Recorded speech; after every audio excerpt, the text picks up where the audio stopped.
For Trump, Ukraine is irrelevant.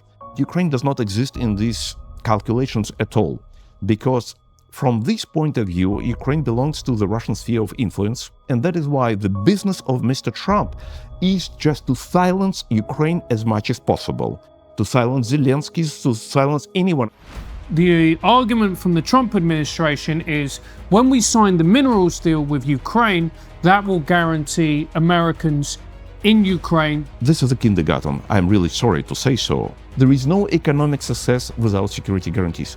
Mark Rutte, the Secretary General of NATO, he said publicly, on record, seems to me he knows something, that the total military output of all NATO countries combined is 25% of Russian military output, 4 times less. We had you on exactly 3 years ago to talk about the Russian invasion of Ukraine, what Vladimir Putin was doing. Our interest was you're someone who worked with Vladimir Putin closely for 6 years, and we talked about it then. And you messaged us recently saying that there are a lot of things being said in the English-speaking world that are not true and that need to be discussed, something we agree with you on, by the way. So what are you talking about? What's going on? What do you think needs to be talked about in a different way? First of all, thank you, Konstantin. Thank you, Francis, for inviting me once again. It's nice to see you, and I need to confess that I follow your activities, trying to follow what you're doing, how you're doing. It seems to me you've got substantial progress since we met last time. Your subscription rate jumped up, skyrocketed, so now you're stars in the English-speaking world. And you are not only kind of very popular, and it's a fact of life, but you happen to be one of very few voices in English-speaking world that, from my point of view, continue to speak truth. Unlike many others, voices that somehow stopped to do it or have been under influence from Putin's/Kremlin propaganda. And I can name only kind of 3 sources that I follow that at least continue to talk about war that Putin is waging against Ukraine, about Russia, about Ukraine, about many other things. Just first of all, I would say Douglas Murray, and I would say Piers Morgan. Also from time to time, he's trying to sort of keep the line. And to my observation, all of you coming from Britain, and just why those only British voices but not American voices, it's another topic for discussion for me. But it is shocking for me. I would not hide this, my feeling, that many, if not almost all, American voices either became silent or started to reproduce Putin's/Kremlin propaganda, especially concerning Ukraine, concerning Putin's aggression against Ukraine, concerning Putin's policy, and so on. So that is why it's quite shocking, it's quite discouraging, and I would like to thank you for at least keeping this line and continue your stance and support for truth. So that is why I think it would be useful if we can talk about those issues objectively, openly, honestly. Even some people might not like what we can talk. Well, let's do that. Let's do that. And look, from our perspective, we don't have a line. I guess to the extent that I understand Ukraine and Russia, growing up in Russia, living in Ukraine for some time, having family, having relatives, speaking to people in both countries about what's going on from the inside, speaking to people who are involved in various, at various levels in government.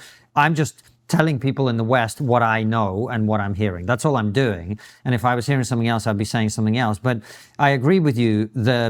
One of the fascinating things, I'm not sure if you experience this because we're both Russian speakers, and I imagine we both consume Russian-speaking media, is watching something become a talking point in Russian media, and then 2 weeks later, or 3 weeks later, or a month later, it appears in English-speaking media as this new thing. And have you seen that pipeline happen yourself? Now, first of all, I would say suggest you keeping the line, because this line to talk truth. Yes. But what you saw with your own eyes, what you understand yourself, not what Kremlin wants us to repeat. So that is why this is a line. So I'm trying, to my extent, to do exactly the same. So that is why what exactly I have in mind when I'm saying that just keep the line. As for your observation, you put this kind of time pause, 2-3 weeks. Sometimes these posts could be different. For example, Putin for almost a year was talking about the Zelensky dictator. Mm-hmm. So he started to talk it from the last June. And all of a sudden, exactly the same words have been repeated by Mr. Trump. So, and when somebody mentioned, okay, so this is kind of Kremlin's propaganda, he said, no, it is my own understanding. Okay, so just probably Mr. Trump didn't know that Mr. Putin was talking about it for whatever 9 months prior to that, but this is a fact of life. And after that, when Mr. Trump has repeated the story that, okay, Mr. Biden did not call me, did not talk to Putin for 3.5 years, which is clearly not true, because the last conversation between Biden and Putin was on December 30th, 21. So that is why, assuming his term in the office, it's in the very best case 3 years. And the 3 years when Trump said so. But few days later, Mr. Witkov has repeated this story that it was Mr. Putin told him, Witkov, that Biden did not talk to Putin for 3.5 years. So now we all of a sudden found this line of communications. So first of all, Putin told Witkov, Witkov told Trump, and Trump repeated the lie that Putin told Witkov and has been transferred to Trump. So that is why these lines of communications or time scale could be different. But you're absolutely right that all of a sudden we found situations that I cannot recall that Putin/Kremlin/Russian propaganda has been repeated and spread out in English-speaking world at the level unseen and unheard before. And unfortunately, we can hear all the time from such people like Professor Mishaimer, Professor Sachs, Tucker Carlson, Vice President J.D. Vance, from the son of the President Donald Trump Jr., and from President Trump himself. So this is shocking, because never before we had a situation when the leadership of the U.S. administration would repeat consistently and persistently something that's completely untrue, completely wrong, and complete propaganda. Disinformation aimed at justification of aggressive behavior of Russia, of Putin, first of all, against Ukraine, against Europe, and against the United States, against the Western civilization. So Putin never hid it, that his main goal is destruction of Western civilization.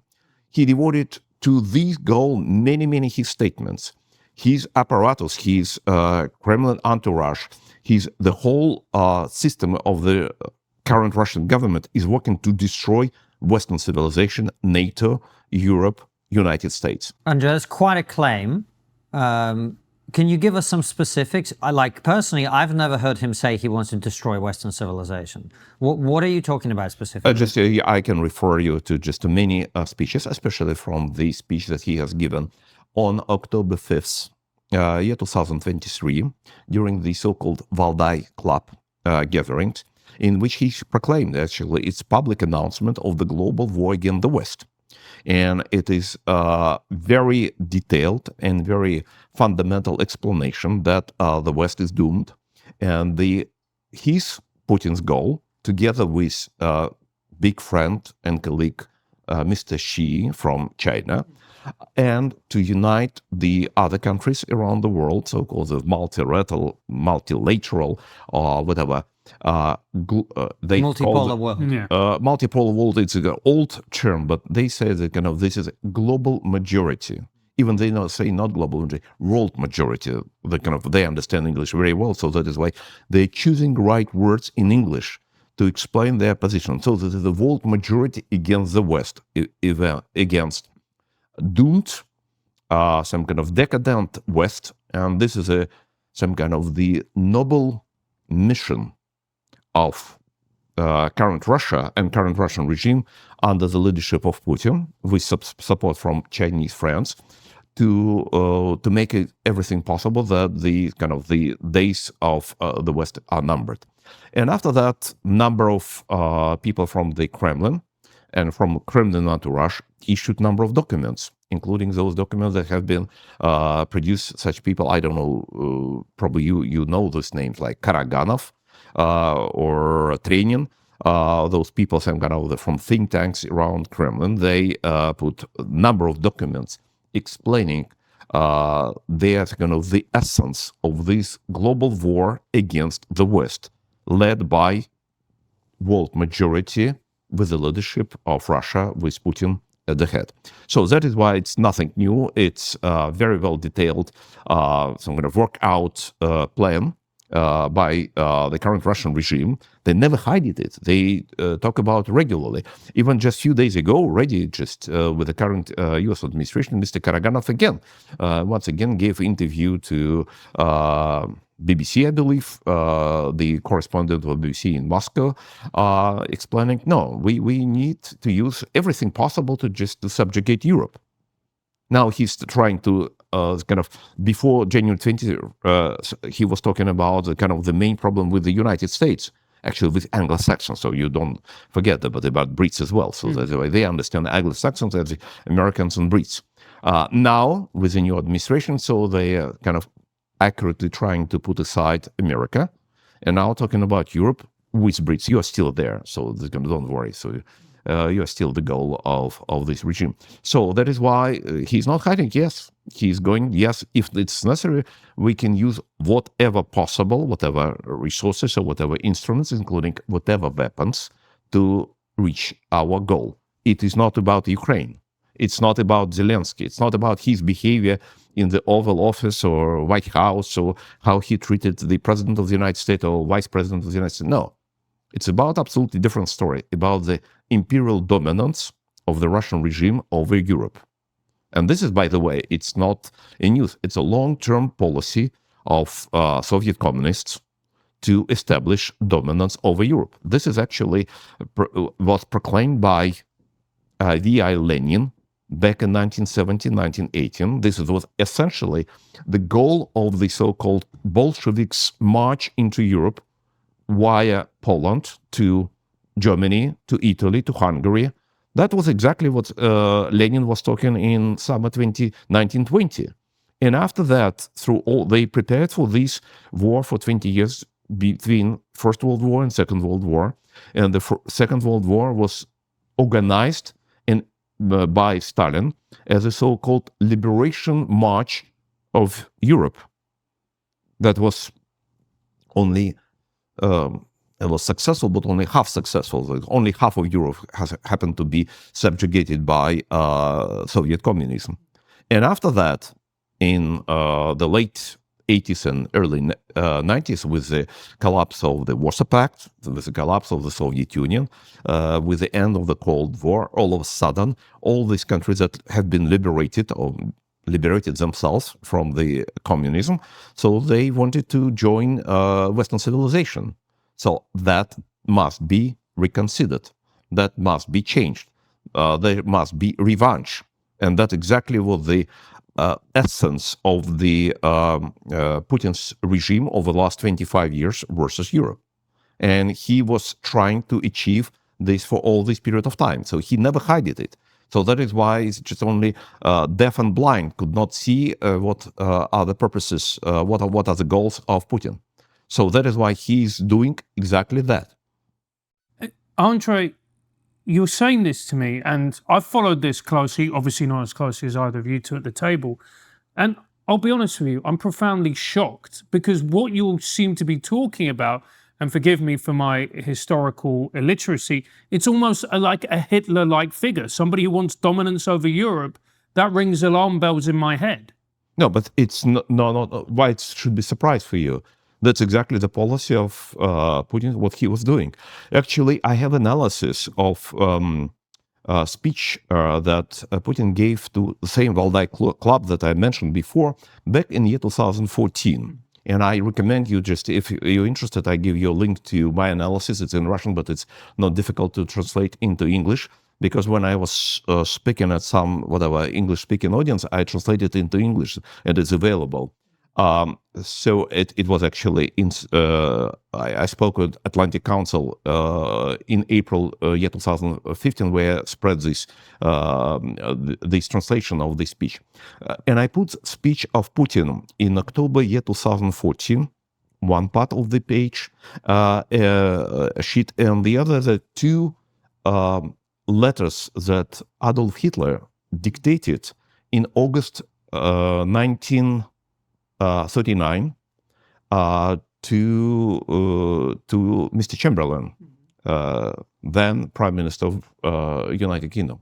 So, and I found slightly more than 20 points where the words of Putin almost word by word coincide with Hitler's text.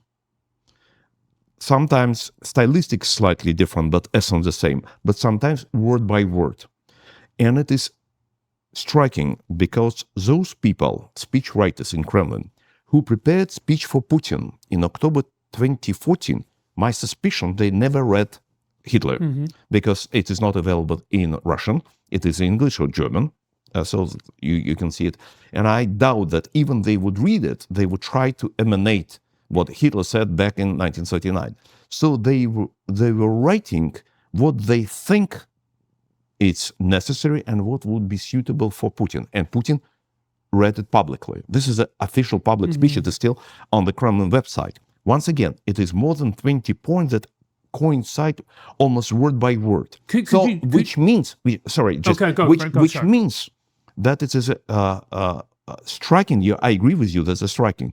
That the type of thinking, the type of conscious, almost identical of these two persons, because he was talking exactly about that.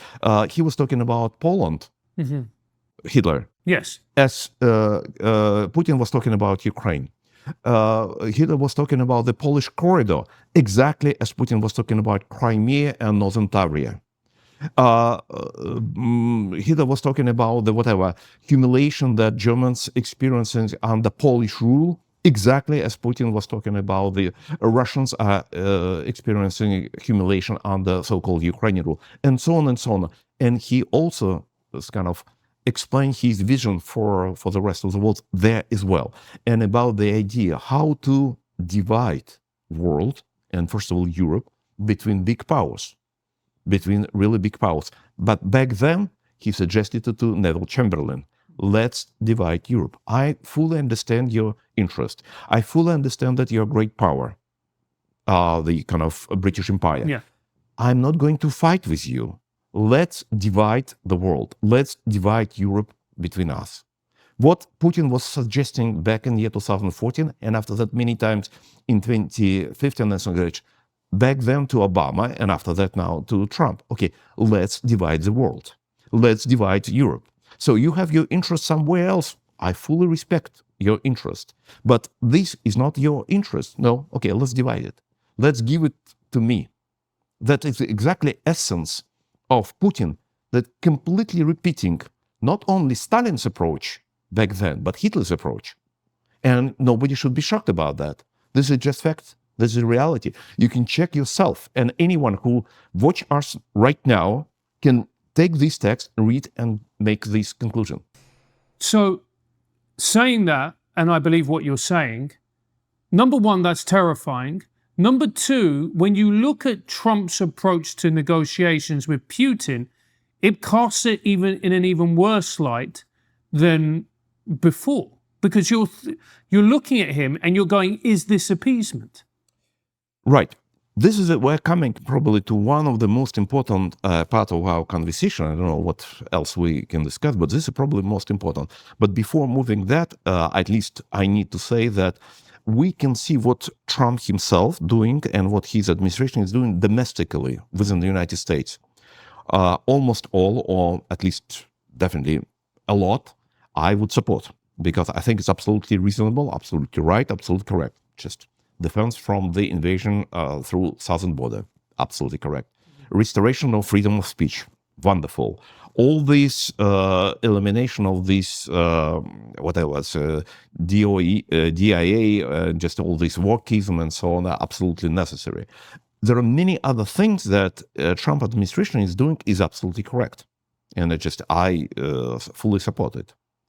But when we're coming to the foreign policy or international relations, this is a shock, because it is not expected, certainly by me. It is not expected by many other people. Actually, I never met anyone who understood it. And for example, Niall Ferguson, whom you definitely know, so he himself said several times over the last several weeks that he never met any person in Europe who understands the Trump's policy towards Europe and international policy. So now we're coming to the most important element, I hope in our discussion and probably of the current days, weeks, and months.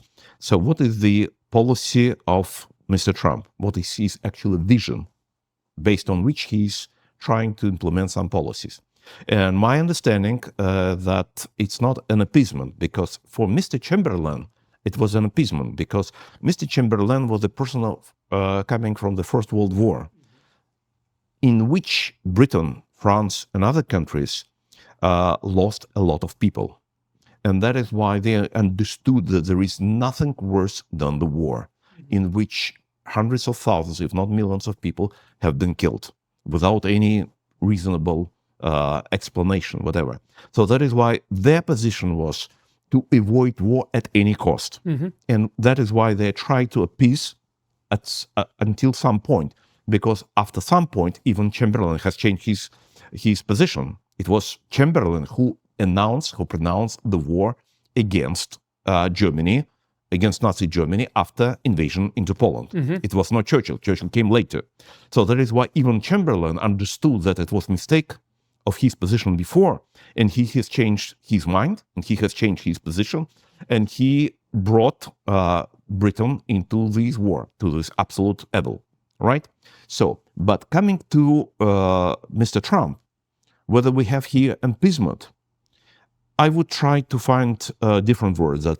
But definitely, it reminds appeasement policy of the late 1930s in Europe, because the position of Trump, as I understand it, especially now after these 2 months of his administration, is a different one. Mr. Chamberlain was not in a position to divide world or Europe with Hitler or with Stalin. It was not his position. Mr. Trump's position, exactly that. He is looking for strategic alliance with China. He's looking for strategic alliance against China, because he considers China as the most important enemy of the United States. It was his position back in the first term and now terms. So, and he understands that the resources and capabilities of the United States are limited. Europe is not a big ally in this potential battle with China. So that is why he's looking for potential allies. With all due respect to other allies whom Mr. Biden tried to put into whatever the Quad organization, he does not consider them as serious resource. So that is why he's looking for Russia. And that is why he has arrived to idea, as I understand him once again, that Russia might play a role of whatever, deterrent, ally, whatever, for deterrent against China, ally to the United States. So he's trying to play the so-called Nixon's policy vice versa. So Nixon's Kissinger policy was just to take China out of the Soviet Union, to put them against, and that is why to deal with what they had considered the goal number one, the Soviet Union. So now Trump is, once again, as I understand him, he's trying to reverse this game. He would try, we know that Trump likes Nixon very much. He considered, to some extent, his successor in policy. He's trying to to take Russia out of China, to exploit in the long-term battle against China. So that being the case, what it seems more and more, and please correct me if I'm wrong, is that Trump is essentially seeing Ukraine as nothing more than a pawn, because the most important to him is fostering American-Russian relations so that they can then pressure China and then they're united against China. China is more important to him than Ukraine. And as a result of that, he's far more interested in pursuing relations with Putin, and Zelensky and the fate of the Ukrainian people comes second. Is that fair? Francis, I would just, generally I would agree with what you said, just it's not second, it's irrelevant. For Trump, Ukrainian people, and I think is irrelevant. This is easy, something very easy stuff, or you use pawn, whatever, that can be given to Putin, and actually must be given to Putin to satisfy him and just to lure him into the so-called alliance with Trump. So that is why for him it is absolutely, I would say, just cynical, but in the world of politics it's regular stuff. It's absolutely cynical. Ukraine means nothing for Trump. So this is realist sphere of influence politics. It's a kind of real politics as they're discussing. This is we divide the big world. guys. Look, we're big men. We control this part. You control that part. Let's divide what's in the middle. Yes, it's a great power. So that is why Mr. Witkov in his recent interview easily has said, okay, the Ukraine is a false country. He repeated what has been said by Putin. This is what I was going to ask you about. So, just to say, it is important to underscore that fate of Ukraine, and not only fate of Ukraine, fate of Europe, is not so. Ukraine does not exist at all. Europe may be secondary, I would use your terminology, but Ukraine does not exist in these calculations at all, because from this point of view, Ukraine belongs to the Russian sphere of influence. Russian sphere of control. And that is why the business of Mr. Trump is just to silence Ukraine as much as possible, to silence Zelensky, to silence anyone who, because it's a problem not of Zelensky, it's a problem of the very existence of Ukraine. So it is not relevant for Trump at all. So that is why by giving this gift to Putin, Trump is hoping that he would be able to create a new alliance with Putin, or at least to try to get him from China, and that is why to deal with China. So it's another story how it is mistaken, that it is impossible to achieve. That's another story. Well, we'll talk about this. Yeah, but we're not talking about whether it's possible or not, but we're trying to reconstruct his conscious, his ideas, his mindset, and what we have seen and what we have watched over the last 2 months, and we arrived to this conclusion. Okay, so one of the things this got a lot of traction in the media. There was a conversation between the American presenter, podcaster Tucker Carlson, and Steve Witkoff, who is the U.S. Special Envoy, who is in charge of negotiating a peace deal with Ukraine and also in Israel and Hamas. And they talked about those two issues, but we'll focus on the Ukraine side of things. He said a lot of things in that interview that are just factually incorrect. He said that the 5 areas that Russia controls, which it doesn't control fully, by the way, were given to Ukraine by Khrushchev, who was a Ukrainian. That's not true. They weren't given to Ukraine. Only Crimea was. Khrushchev was not Ukrainian. And not by Khrushchev, by the way. It was in time of Khrushchev, but not by Khrushchev himself, because the decision has been taken by Stalin, but Stalin died by that time, and so it was only in time of Khrushchev they fulfilled this. And it's not because of the Ukrainian-Russian relation, but because of economic issues of restoration of Crimea after the war. That's an interesting, different story, but it is completely misguided and completely falsified in the English-speaking media. Nobody's talking about that. I don't want to get too far into the details of that. I think what I'm saying is you as an expert and me as a layman would both agree that there were lots and lots and lots of things that he said, those are just 2 easy examples, which completely misrepresent the factual reality. What they do represent is the Kremlin position, right? So why is the US Special Envoy saying things that have no connection to the truth, but have every connection to Kremlin propaganda. Why is that happening, Andrei? No, it's first of all the fact of unbelievable incompetence and outright ignorance of the facts on the ground. So, but because he had been appointed in this position back then, whatever, in November or December, so he had at least some time to accumulate this knowledge. But it's clear that he's not interested in that. So because just it's not a very big business to just to have 2 clicks and to find out what is the ethnicity of Mr. Khrushchev. It's just English-speaking Wikipedia is telling it openly. So just it's not a rocket science. So that is why. And by the way, the question is he bragged. I mean, just Mr. Witkoff bragged that he spent almost 8 hours with Putin, just to produce an impression on his English-speaking listeners. But the question is very simple. How many seconds he spent with Ukrainians? And the answer is very clear, 0.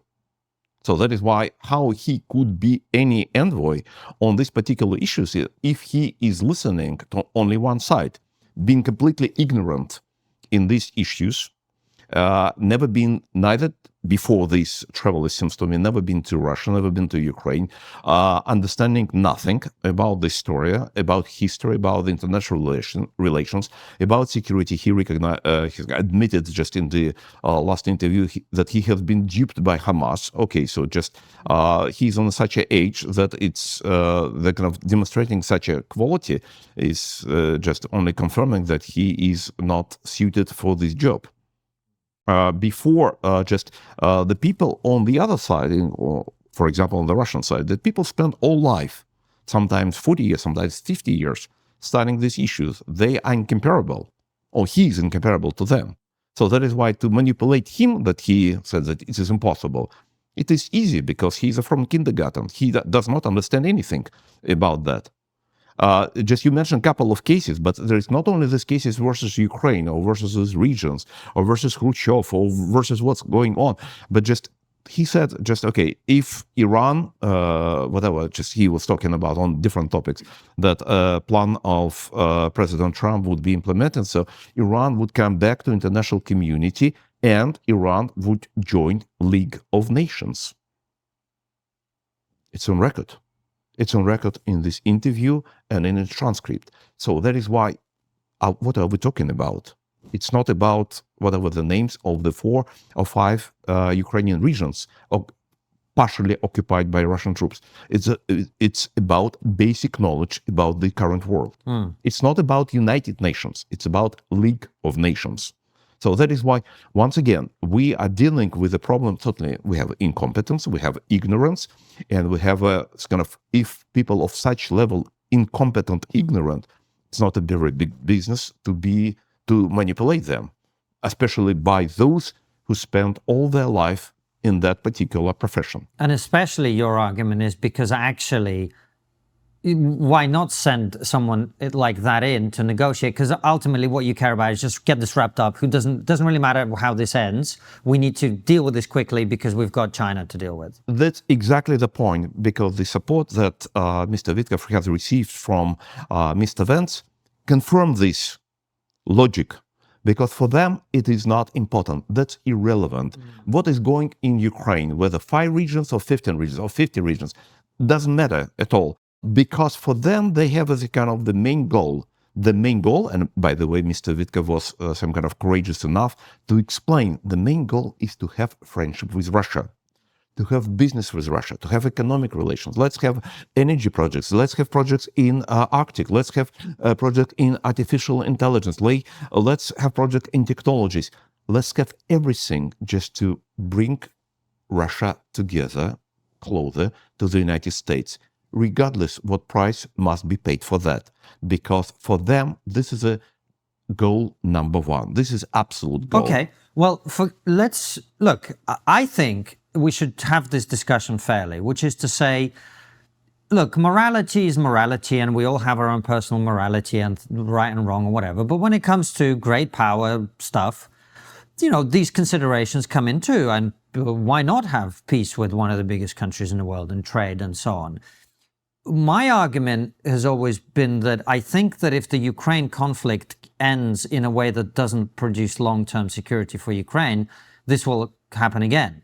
The invasion that happened in 2014 and in 2022 is likely to be repeated again because there's no reason why it wouldn't. And Steve Witkoff says, well, no, they've got the regions that they wanted. Why would they keep going? It's not very persuasive to me. What do you think? Your logic is understandable, but you're thinking that it will be peace, at least some short-term peace. I don't think that will be any short-term peace because all these negotiations would lead to only one possible result, to capitulation of Ukraine. And either Witkoff or Vance or even President Trump, in many of their comments, are hinting on this particular outcome. Just for them, it would be not a very big surprise, not very big shock. And capitulation of Ukraine, because what they're talking about, whatever ceasefire and so on, with stop of providing military aid or intelligence or whatever, means, and because stop with mobilization or with all these efforts to bring necessary people into the armed forces of Ukraine, mean that Ukraine will be subjugated. If Ukraine will be subjugated, and this is an obvious result of these efforts, because Putin has proclaimed his goal about Ukraine not now, not in year 2022, as people are talking about last 3 years, not in year 2014, with occupation and annexation of Crimea. He proclaimed in year 2003. So it is absolutely irrelevant with Zelensky or not Zelensky, with Poroshenko, not Poroshenko, with this regime in Ukraine or not this regime in Ukraine. It is not related with NATO or Ukraine in NATO membership or this map to NATO, nothing. In year 2003, Ukraine was the closest partner of Russia, and the opinion polls in Ukraine showed the high support for whom among political leaders, among Ukrainians. The highest position was not Mr. Kuchma, the president of Ukraine back then, nor Mr. whoever would be there. It was for Putin. Ukraine was completely pro-Putin back then in year 2003. So that is why it was not a problem of any discussions or any problems or battles between Russia and Ukraine. It was imperial ideas of Mr. Putin when in year 2003 he proclaimed that he has territorial claims to Ukraine, and he started this provocation at Tuzla Island in the Strait of Kerch between Black Sea and the Sea of Azov.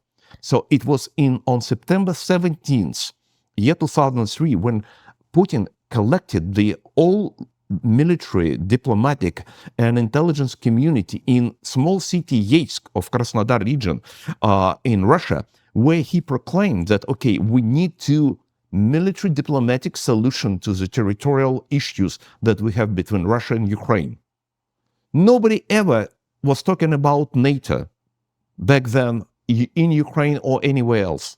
So Ukraine was pro-Putin, pro-Russian back then. So that is what a long imperial project to subjugate whole Ukraine. So that is why what will happen if those negotiations for ceasefire or for peace will succeed, according to efforts, or thanks to efforts of Mr. Witkoff, Vance, or President Trump. If Ukraine will be subjugated by Putin, so that is why the armed forces of Ukraine, which is now about 800,000 of military, very well trained, reasonably equipped, battle-hardened, would join Russian army. Certainly with some cleansing for officer corps, because some kind of the patriotic Ukrainians will be cleansed from this army. And that is why Russian army, which is now, the battle forces, 1.5 million, will be, roughly speaking, 2 million or 2.5 or whatever, just between that. And now we can look into the military forces of European countries. The largest will be 200,000. What could any European countries or all those European countries together to do with the two best, most experienced armies of the current day, Russian and Ukrainian combined? Nothing. What they could do, for example, in defense of Baltic countries? Nothing. Now, Baltic countries have no doubt, so just this Article 5 does not apply to with the current US administration does not apply to Baltic countries. Nobody would do anything. Why do to you say defend. that? Why do you say it doesn't apply? It's not me, it's Baltic countries. They came to this conclusion after these 2 months. I talked to a lot to people in the Baltic countries. They came to absolute conclusion that they would not be supported by the United States. And that, by the way, United States are the main security guarantees for Europe, not for Ukraine. Now we're talking not about Ukraine, about Europe. And now all of a sudden, Europe recognized that they don't have US support. You might not have US nuclear umbrella over Europe. And that is why they are left alone in front of the potential, not a potential, real aggressor. So that is why, coming back, what would lead to these so-called negotiations about ceasefire. So at the gate of Europe will be largest, most experienced in the modern warfare army, combining Russian forces and Ukrainian forces. Why? It's necessary to wait until year 2030. Why? It is necessary to use exactly this window of opportunity of this current administration that is proclaimed that it might withdraw from Europe, or at least the relations between US and Europe would be on a different level. So no reason to wait until year 2030, especially if Europeans are going to be ready by year 2030. So that is why for Putin it will be absolutely clear it is necessary to wait until another 5 years. It is necessary to do it right now. Andrei, look, the argument from the Trump administration is when we sign the minerals deal with Ukraine, that will guarantee Americans in Ukraine, that will guarantee American financial interests in Ukraine, boots on the ground. That will therefore mean that Russia won't want to invade because they won't want to antagonize American interests, American business interests, therefore guaranteeing Ukraine's safety. What do you say to that? Francis, we need to distinguish between economic interest and boots on the ground. Boots on the ground is military. Trump never said that military would be. Yes. So that's a very important one. Contractors and things like that. Okay. Sorry, that's so fine. This is a kindergarten. I'm really sorry to say so, because everybody knows, and this is the history shows, that whoever will be in so-called economic interest and business interest, it is not deterrent for intervention. By the way, in Donbass, there was many American companies back then in year 2014. What happened to them? Were they served as a deterrent for Putin to attack Donbass? No. And all those assets of those American companies, for example, Cargill was in Donetsk Oblast, so all them have been taken by Russians and by separatists, and they have been just either robbed or some kind of appropriated this. And nobody, neither Mr. Obama, nor Mr. Biden, nor Mr. Trump, said any word in defense of those American companies and American property on these occupied territories. Same story will be for the rest of the world. So this is a rule. It's actually not only in Donbass, not only in Crimea, not only in Ukraine, everywhere.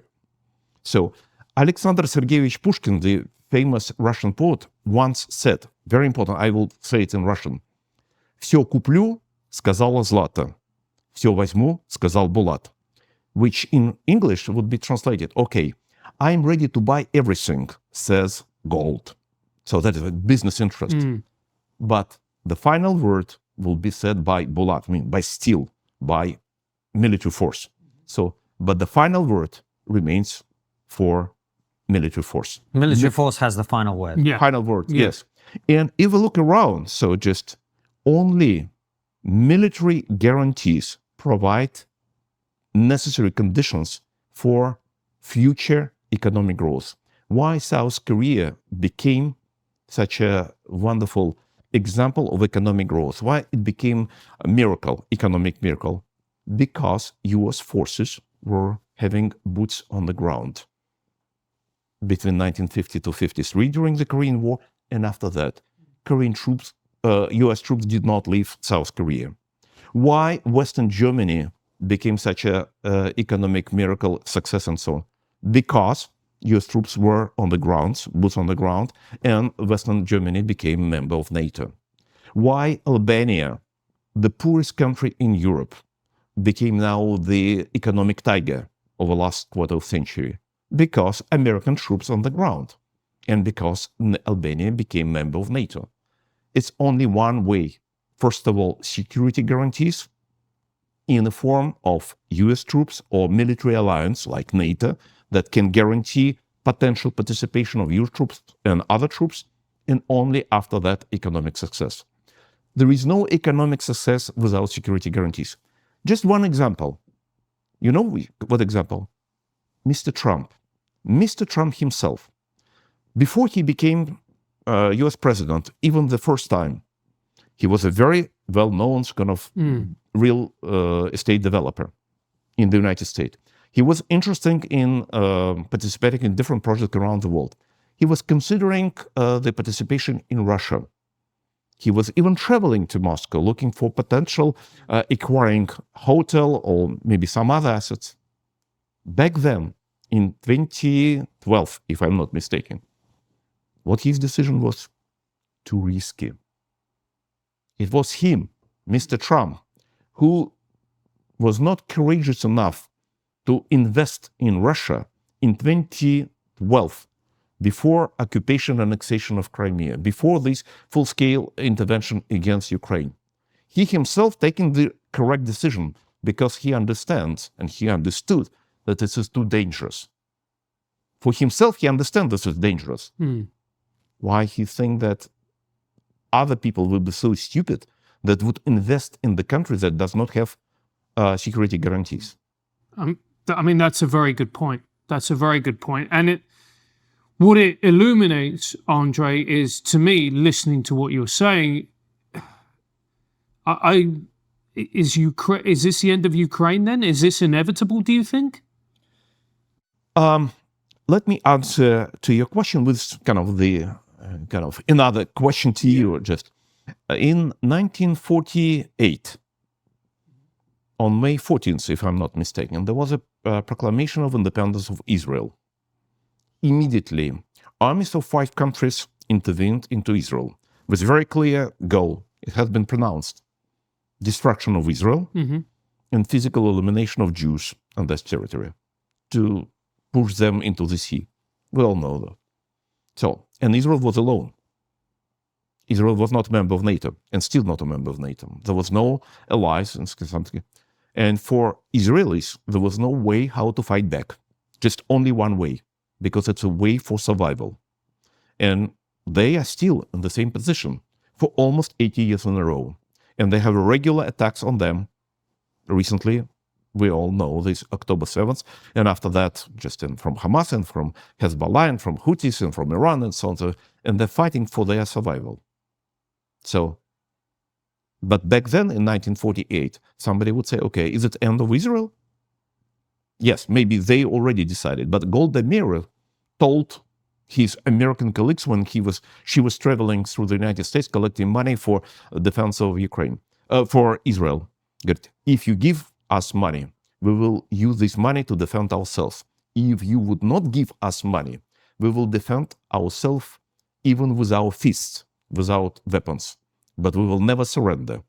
Actually, he borrowed this phrase from Winston Churchill, former United Kingdom Prime Minister, who said in the darkest hour, back in June 1940, we will fight on the sea, we will fight on dunes, we will fight everywhere. And even in this, how I would say, almost inconceivable case that we would need to evacuate islands, meaning probably the royal family, maybe general staff, maybe army, probably to Canada from the islands, we would never stop to fight. We will fight until we will win. We shall never surrender. What Mr. Churchill said back in 1940, what Golda Meir said in the late 40s, there is only one way for Ukrainians: to fight, and they should never surrender, because if they surrender, they will be subjugated. There will be genocide for patriotic people of Ukraine, as it has been done in the Western Ukraine after the Second World War, with all those fighters by Soviet troops, by communist troops, by NKVD. 10% of Western Ukrainian population have been killed. 10%. You know what is the highest ratio of people being killed during these 3 years of full-scale aggression of Putin against Ukraine? No. We have a statistic, certainly it's not full, some kind of estimates, but nevertheless, several organizations are doing this research. BBC, Medusa, Mediazona, some other, there is estimation for different regions of Russia. And we know, that's a fact of life, that the lowest rate of conscription and certainly being killed among Muscovites, among people from St. Petersburg and from Chechnya, Chechen Republic, because it's the favorite regions of Mr. Putin, certainly Moscow and St. Petersburg, just to preserve political stability in the capitals, and Chechnya because of his special relations with this Lord Kadyrov in Chechnya Republic. So, but the highest rate of people being conscripted and been killed in ethnic regions of Russia, like Buryatia, or some Dagestan, or some other, or some poor Russian regions, because the political weight of which is not very substantial. But the highest rate of people being conscripted and being killed, not there, not even Buryatia, in same regions that Mr. Vitkov was not able to recall, in Luhansk and Donetsk, because those Ukrainians who happened to be on occupied territories from year 2014, occupied by Putin, they have been forcefully conscripted to the so-called Russian army or whatever, popular militia, people's militia, whatever, and they're now part of the Russian army. They have been used as a meat fodder, whatever. Meat grinder. Meat grinder. Cannon fodder. Cannon fodder against Ukrainians in the Russian region. So that gives everybody indication what would happen to Ukrainians who would decide, or it's so many Ukrainian soldiers been killed. That is why we cannot tolerate anymore. We need to have some kind of peace or ceasefire. Let's have a peace with Putin. Okay, this territory will be taken by Putin, and those people will be conscripted and be used against either Ukrainians or Europeans. That's a tradition. This is a technology of imperial power to conquer the new territory, to conscript these people from this territory and to use it for new imperial aggressions and for new conquest. That's exactly what has been used by the Russian Empire through the whole history. That's exactly what has been done by Soviet regime, communist regime, by Stalin's regime. When Stalin attacked Poland, Eastern Poland in 1939 and occupied so-called Western Ukraine and Western Belarus, those people who lived there, they have been immediately conscripted into the Red Army, and they have been used as a cannon fodder. Cannon fodder, exactly. And the first one was in Soviet-Finnish War, the so-called Winter War. In 1939-1940, the heaviest losses were for divisions formed from Ukrainians in the western part of the country, immediately. So that is why now those who are so calling for, okay, let's have ceasefire because we need to keep Ukrainians from being killed. This is an invitation to kill Ukrainians at much higher industrial scale, incomparably higher than it is today. So right now, the armed forces of Ukraine is the only available security guarantee for Ukraine itself, for Ukrainian civilian population. This is the only one. So the Ukrainian leadership, whatever, Zelensky, whoever, they're talking about some additional security guarantees like NATO membership or military alliance or whatever, long-term missiles or, let's say, kind of the weapon that have been taken from Ukraine in 1994 due to Budapest Memorandum. But that was a deterrent, that was a security guarantee against aggression. If there is no such a security guarantees, that is why the only one security guarantee left for Ukrainians is armed forces of Ukraine. And Putin understands this very well. That is why his idea is to destroy army of Ukraine. That is why he's talking about the stop of military aid, stop of flow of intelligence information, stop of all efforts to fill the ranks of the armed forces of Ukraine. So Putin is smart compared to his partners from the other side. I take your point. So I guess the question is, Andrei, what are we meant to do? What if if it was up to you, what would be done? Oh, it's up to me who I am. Just tell me the Well, position. this is why I was going to flesh out Francis' question a little bit. I think we should all accept, whether we like it or not, that elections have consequences. The president of the United States is President Trump. That's not going to change. The vice president is J.D. Vance. That's not going to change. I imagine none of the other people around are going to change. So this policy of America will continue. The only question, therefore, remains is actually, based on what you're saying, what does Europe do about this? Exactly. Because now it's absolutely clear that in this new geopolitical environment, this is absolutely this tectonical shift. It's not even the volcano eruption. This is an earthquake in international relations, in the security entourage, whatever, just something that we did not have for the last 80 years. Actually, from even longer, from the signing Atlantic Charter by Churchill and Roosevelt back in August 1941. So that is why it's absolutely clear that Europe is alone without the United States. So that is why Europe must decide. So whether Europe will try to defend itself, including Ukraine, because it's part of Europe, and actually with the largest, strongest, the most powerful army on the continent, or not. If not, it means that immediately Europe will find itself in much, much, much weaker position. Once again, we are talking about this much more powerful army on the east with readiness to attack anyone from the Baltic countries, whatever, until the 97 division line or whatever, just without any resources that Europe can provide to defend European itself. countries have nuclear weapons as a deterrent. Look, nuclear weapons is a very important stuff, but first of all, the only two countries now, Britain and France, and the number of those assets is smaller than Russia has. It's one.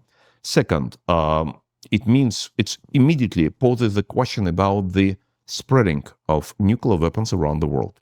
Because in this new situation, because the Budapest Memorandum was an instrument that could show to the rest of the world that it is possible to have international, agreements that countries would not acquire nuclear weapons and at the same time won't be attacked. Mm-hmm. This experiment failed dramatically, openly. That's the only lesson that anyone could learn from this experience, that it is absolute necessity to acquire nuclear weapons. This is the only deterrent that can be used from any potential aggression. I've made this point. So that is why Ukraine, Poland, Germany, Turkey, Iran, South Korea, Taiwan, many other countries that, come on. If those international institutions are irrelevant and became irrelevant because the great powers like the United States, first of all, the United States just made them irrelevant. So the only way how can we defend ourselves is just to acquire nuclear weapons.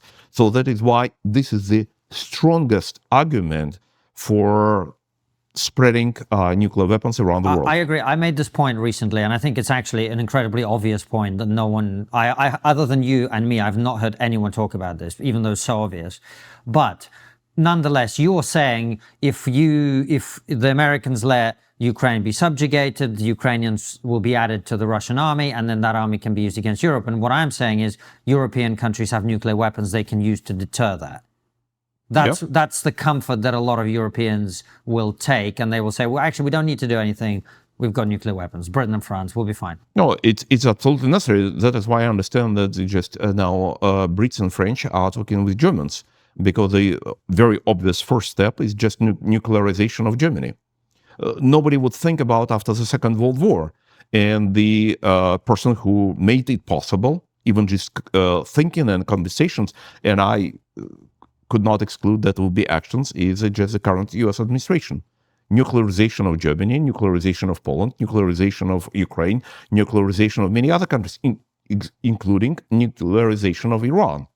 Because what would be the best way to deter anyone, including the United States, from attacking Iran is just nuclear weapons. It's a good point, well taken, but I'm saying something else, which is your claim is that if Ukraine is forced to sign a ceasefire that leads to subjugation, Europe will then be attacked. And what I'm saying is Europeans won't be attacked, or at least people would argue Europeans won't be attacked, because Europe has the nuclear deterrent. No, because right now the French nuclear is being used for defense of France. British nuclear weapons is just for Britain, not for the whole continent, because the nuclear deterrent and nuclear umbrella for the whole continent was provided by the United States. Now, only if this umbrella is being taken away, so a new question appeared: who would defend the whole European continent? And that is a subject of discussions that are going right now everywhere. So that is why we don't know what will be the result. I cannot exclude some potential outcome that we touched a little bit about.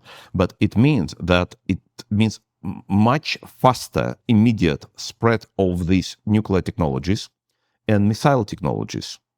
And it is exactly what Putin so officially proclaimed, that he's not interested, or some kind of, he's so-called afraid that missiles would be placed on Ukrainian territory. Ukrainians never thought about that. It was only in imagination of Putin. But now it will be self-fulfilled prophecy, because it's exactly the way how Ukrainians could defend themselves. So that is why we cannot forecast everything that might happen, but just it is absolutely clear that Ukrainians would be acquire or produce themselves with potential collaboration, whoever, just the crucial technologies, military capabilities that are necessary for their defense and for the defense of the European continent. This is the only way to do it. And the same story for Europe. And just recently, 3 Baltic countries, Estonia, Latvia, and Lithuania, some kind of worked out from Ottawa Protocol for landmines. Absolutely clear, because they are not interested in being attacked and subjugated by forces from the east. So that is why they're digging and building the fortresses, fortifications on the eastern border. That is why Finns are doing a lot for strengthening their defense. And as a also necessary step, I mean, the obvious step, is with just formation of new military alliance, either within NATO or outside of NATO, or partially NATO outside of NATO, among so-called front states. Front states, which is Ukraine, Poland, Baltic countries, Finland, might be Sweden, might be Norway, might be Denmark. With Brits or not Brits, depends. But for them, it became issue of survival, which did not exist 3 years ago. Because 3 years ago, and over last 3 years, it was a general understanding that in a time of very substantial European crisis or international crisis, United States might come or will come for support. Now there is nobody has such a belief. No, that belief is completely undermined. And that is why they need to do something themselves. I find this incredibly worrying with the knowledge that I have of the UK, which has pursued a policy of demilitarization, deindustrialization. And as a result of that, we simply don't have the capacity to take on any type of army, let alone the Russian army. I mean, we just don't have any type of army anymore, really. Francis, I completely agree with your observation, but I would probably make it even worse. Because I'm trying to use not only emotions, but also facts. Mm-hmm. Just several facts. Last year, about a year ago, there was a publication from the military sources here in the United States that was saying that United States, not only UK, United States is producing artillery shells, 155 millimeters caliber, 3 times less than Russia. Once again, US versus Russia. GDP of the United States, they claim that maybe 10 times more than Russian GDP, but the output of artillery shells, 3 times more in Russia than in the United States. You know how many artillery shells the United States sent to Ukraine during these 3 years of war? I know, I just following these events. 3 million. You know how many artillery shells North Korea gave to Putin during 1.5 years? So twice shorter, 6 million. So North Korea gave Putin twice more artillery shells of high caliber, 152, 155 millimeters, than the United States to Ukraine. And now United States, they have stocks are empty. They cannot give more. Just think about that. It's not even comparing United States towards Russia, but United States towards North Korea. 3 years ago, nobody who would say something that will not be considered a sane person, because it's absolutely out of any understanding. So, but this is only beginning.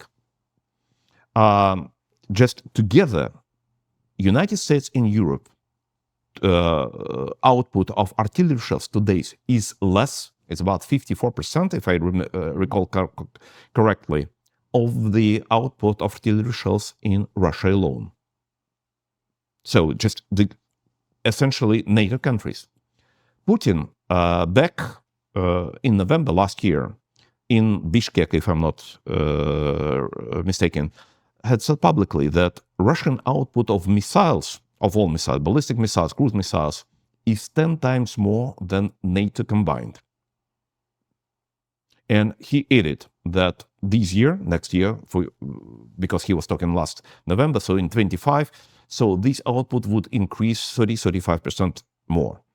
So we can take cautiously Putin's words, because it might be propaganda as well, but some kind of, nevertheless, we need to see this. But now we move to Mark Rutte, former Prime Minister of Netherlands and now the Secretary General of NATO.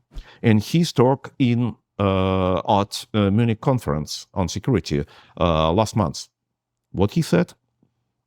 He said publicly, on record, seems to be he knows something, that the total military output of all NATO countries combined is 25% of Russian military output. 4 times less. So that is why what you are talking about UK, you're right. And your observation has been confirmed by number of publications, facts, and so on.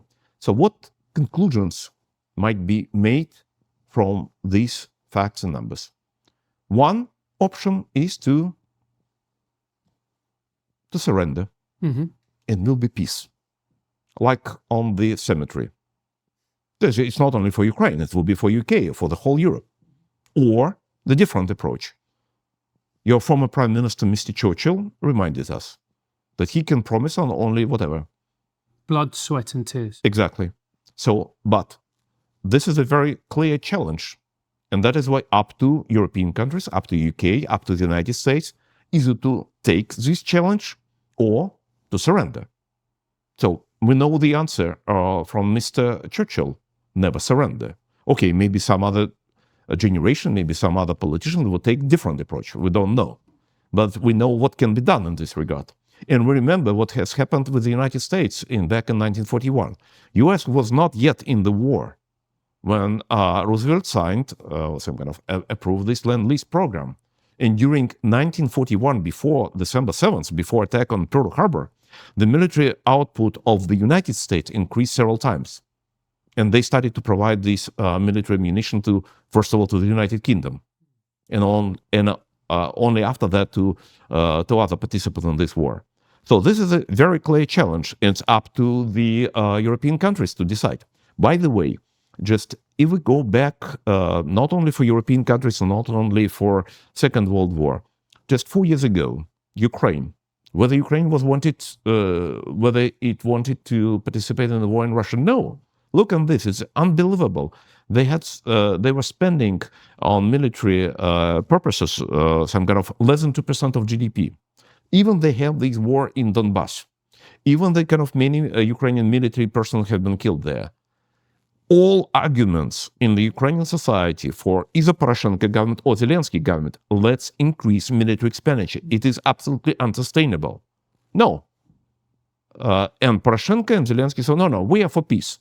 And Zelensky won his presidential election with the slogan, I will bring peace, exactly like Mr. Chamberlain coming from Munich. So I'm not going to fight. So I'm going to have peace. Because what is necessary? Just to stop fighting, stop shooting. It was his words. What is the level of military expenditures right now in Ukraine? More than 32% of GDP. Because there is no way to survive but to spend on security, on defense. So same challenge is in front of European countries. Now Poles spend maybe 4.3%. Lithuanians are promising to increase up to 6% of GDP, but it's incomparable what was level of military expenditures during the Cold War for those four countries of Europe or the United States. This is a challenge. It's a kind of choice. Either you will be subjugated and you will surrender, and that is why another gulag will be built on territory of your countries, and your people will be conscripted and killed in new imperial wars, or other people who do not like to be there just will be put in gulag or exterminated, as a all political elite of Baltic countries, or Polish elite, or elite in the west of Ukraine, or to fight. There is no other ways. Well, Andrei, it's very serious things you're saying. I think people will be scared, but also confused, and it's very early days in the Trump administration. I will say very sincerely that I hope you're wrong about everything you're saying. But sadly, I'm afraid we're going to just have to wait and see. You know, I completely understand your point. So in year 2008, when there was a Russian-Georgian war, when Putin put his troops against Georgia and occupied Abkhazia in South Ossetia, Georgian regions, so Mr. Saakashvili said, the next will be Crimea. I was thinking about that, and I said, yes, the next will be Crimea. And from year 2008 to year 2014, myself, as well as Saakashvili, I know on record, repeated several times, next will be Crimea. I traveled to Ukraine and I was talking to them that just, okay, next will be Crimea. People were laughing at me. Just, people, come on. This guy is absolutely insane. He's completely crazy. Putin is our best friend. Russia is our historical friend for centuries. That cannot happen. And this person is trying to solve some kind of his personal problems with Mr. Putin and so on. In January year 2014, during Maidan, I happened to be in Kiev, and I was on the TV show with 12 the best Ukrainian experts, and I told them in January 2014, I said, okay, just watch out. During this Maidan, Putin will go for Crimea. All 12 people, Ukrainians, were just laughing. Just this person is crazy. On February 20th, 1 month after our conversation show in Kiev, Putin started operation for occupation and annexation of Crimea. After that, in April, in April, it just early April, as it was April 1st or April 2, just you can go to my live journal, you'll find this statement that just, in the night of April 6th, Putin will start operation against Donbass. Why? Because I read what they have written in their website, and people are laughing.